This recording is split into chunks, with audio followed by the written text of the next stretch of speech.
लेकिन इस बात से भी कोई हिंदुस्तान को रोक नहीं सकता कि हम आत्मनिर्भर बनने की शुरुआत करें और स्वदेशी को एक बार फिर एक राष्ट्र आंदोलन की तरह आकार दिया जा सके। बहरहाल अमेरिका और चीन के बीच जो ये लड़ाई चल रही है उसमें अमेरिका गड़े मुर्दे खोदने से भी परहेज नहीं कर रहा है। उसने तिब्बत का मामला उठा लिया और 25 साल पहले के उस मुद्दे को भी उठाया जब दलाई लामा ने जिस 6 साल के बच्चे को बौद्ध धर्म के दूसरे सबसे बड़े आध्यात्मिक पद पर नियुक्त किया। उस बच्चे का कोई अता पता नहीं है। अमेरिका ने यह भी पूछा कि कहां है वो।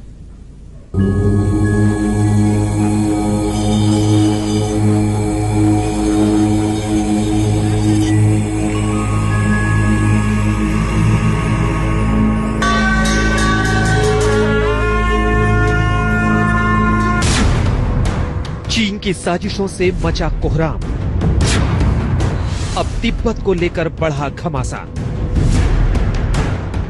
चीन को चारों तरफ से घेरने में लगा है अमेरिका। व्यापार और व्यवहार के बाद अब बारी है तिब्बत की। अमेरिका ने चीन से साफ साफ कहा है कि वो तिब्बती बौद्ध गुरु 11वें पंचेन लामा को रिहा करे। 11वें पंचेन लामा की कहानी जितनी धार्मिक है उससे ज्यादा राजनीतिक है और उससे भी ज्यादा रहस्यमयी है।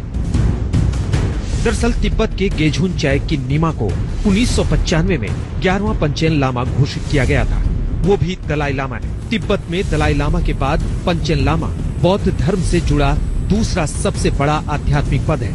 इस घोषणा के कुछ ही दिन बाद नीमा लापता हो गए थे।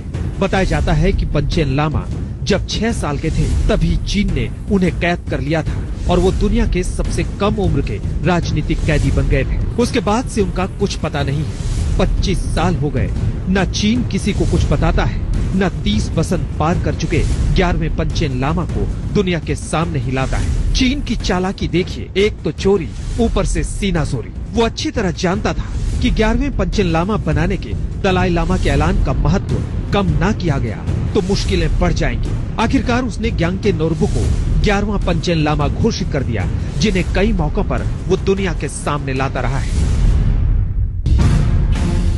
लेकिन इस सवाल का अभी भी वो कोई जवाब नहीं देता कि आखिर कहां है 25 साल पहले गायब किए गए पंचेन लामा, जिन्हें तिब्बत के लोग असली पंचेन लामा मानते हैं। वो तारीख थी 14 मई जब 11वें पंचेन लामा के तौर पर गेझुन चायक नीमा की पहचान की गई। हर साल इस तारीख पर दुनिया भर की नजरें चीन पर टेढ़ी हो जाती है। कोरोना को लेकर पहले से ही चीन पर निशाना साध रहा अमेरिका इस बार भी चुप नहीं बैठा।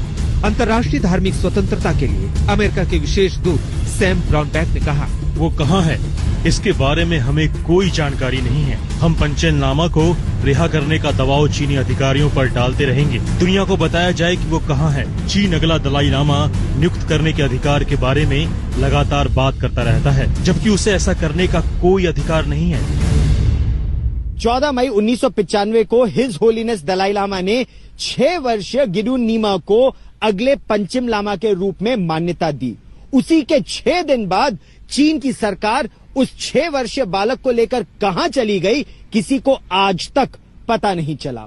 25 वर्ष बाद अमेरिका ने चीन पर दबाव बनाना शुरू किया है कि चीन बताए कि वो बालक अब कहां है।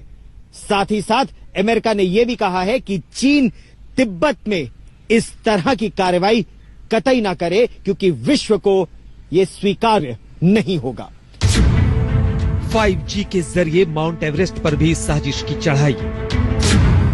दुनिया की सबसे ऊंची चोटी पर छिड़ी नई लड़ाई।